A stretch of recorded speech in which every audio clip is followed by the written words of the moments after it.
देवशयनी आषाढी एकादशीच्या निमित्ताने सावळ्या पांडुरंगाचे दर्शन घेण्यासाठी पंढरीला येणाऱ्या सर्व वारकऱ्यांचे भाविक भक्तांचे मनपूर्वक हार्दिक स्वागत आणि नागरिक बंधू भगिनींना आषाढी एकादशीच्या मंगलमय शुभेच्छा।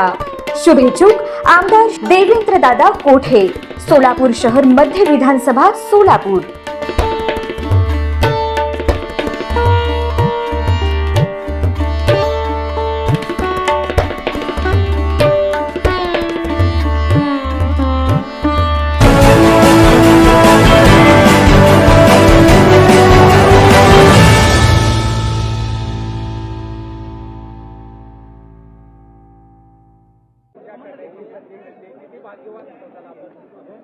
मला असं वाटतं की मी अत्यंत भाग्यवान आहे। मला 6 वेळा आषाढीत आणि 2 वेळा कार्तिकीत पूजा करण्याची संधी या ठिकाणी मिळाली। हा विठुरायाचाच आशीर्वाद आहे की राज्याच्या जनतेचा प्रतिनिधी म्हणून ही पूजा करण्याची संधी मला, माझ्या पत्नीला या ठिकाणी मिळाली। आणि मला असं वाटतं की आपल्या महाराष्ट्राचे आराध्य दैवत असलेले पांडुरंग हे सर्वसामान्याचं दैवत आहे। महाराष्ट्रातला सामान्य माणूस विठ्ठलामध्ये आस्था ठेवतो, त्यांच्याकडनं प्रेरणा घेतो आणि किती कष्ट आले तरी त्या कष्टांचा सामना करतो। आणि म्हणूनच इथे आलं की एक वेगळी ऊर्जा आणि प्रेरणा ही प्राप्त होत असते।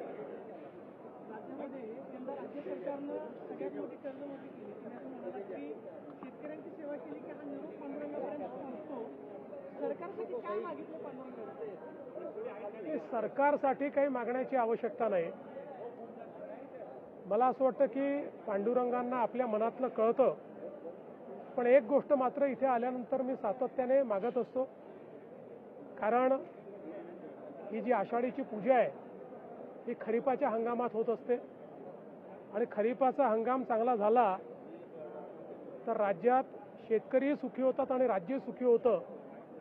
आणि म्हणून मी सातत्याने हीच मागणी पांडुरंगांना करतो की राज्यामध्ये चांगला पाऊस व्हावा आणि शेतकऱ्यांना दिलासा मिळावा, शेती चांगली पिकावी आणि शेतकऱ्यांच्या जीवनामध्ये त्या ठिकाणी आनंद यावा अशी मागणी असते।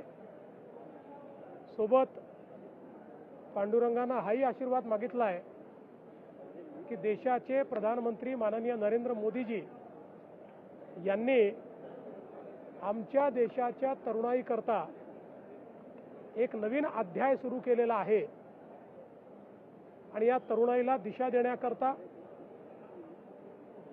त्यांच्या आशा आकांक्षा पूर्ण करण्याकरता मोदीजी हा जो नवीन अध्याय लिहितायत त्यातही त्यांना आशीर्वाद पांडुरंगाने द्यावा अशा प्रकारची त्यांच्या चरणी प्रार्थना आहे।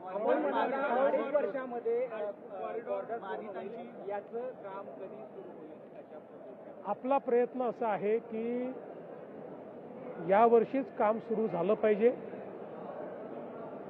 आणि काम सुरू झाल्यानंतर 2 ते 2.5 वर्ष त्याला लागतील, पूर्ण काम व्हायला 3.5-4 वर्ष लागतील, पण महत्त्वाचं जे काम आहे ते 2 ते 2.5 वर्षात आपण पूर्ण करू। आता पुढच्या काळामध्ये जवळपास सगळ्यांची आमची चर्चा झाली आहे। 80-90% लोक जे आहेत त्यांच्या शंका दूर झाल्या आहेत। 10-20% लोक आहेत त्यांना अजूनही शंका आहेत, त्याही आम्ही दूर करू। आपल्याला सगळ्यांना सोबत घेऊनच हे करायचं आहे। एक गोष्ट मी सांगतो की कॉरिडॉर झाल्यानंतर जे विस्थापित झाले तेही प्रस्थापित होतील आणि खूप मोठ्या प्रमाणात या नगरीचं चित्र बदलेल।